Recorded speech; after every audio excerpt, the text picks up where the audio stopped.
Er is een opvolging van de eerste DVD, hè?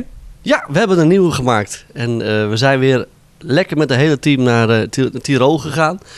En dit keer hebben we de Aachenzee bezocht. Want de meeste mensen kennen Oostenrijk überhaupt alleen van de wintersport.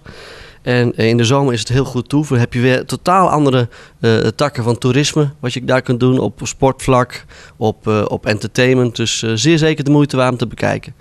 Inmiddels 2 DVD's opgenomen. Hoeveel nummers zijn het wel niet? In totaal hebben we het over 24 wel. Ja. Maar betekent dat ook dat je dan 24 plekken hebt gezien van Oostenrijk? Nou, in principe hebben we wel heel veel plekken gezien. Dus wel per liedje proberen we wel te kijken naar een andere locatie.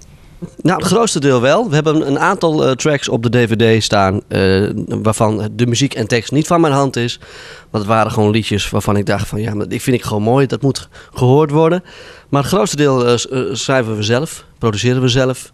En ik denk dat we daar redelijk uniek in zijn. Wat is nou van de laatste DVD wat jou betreft het mooiste liedje? Toch wel in gedachten zie ik het kerkje weer. Vind ik heel mooi. Ja. Wat maakt het zo mooi voor je? Het gaat over liefde en trouwen en ja, dat vind ik allemaal mooi.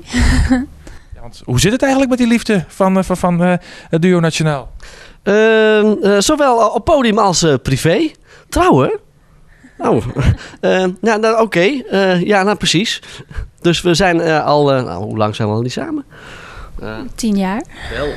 Wel, ja. Dus nu naast DVD nummer 3, die misschien al in gedachten een beetje rondzwerft, is ook al een heel stiekem de gedachte, waar en hoe ga ik haar ten huwelijk vragen? Boven op de berg. En dan rollen we van de berg af. Dan wordt het snel tijd voor DVD nummer 3. Ja, dat mag.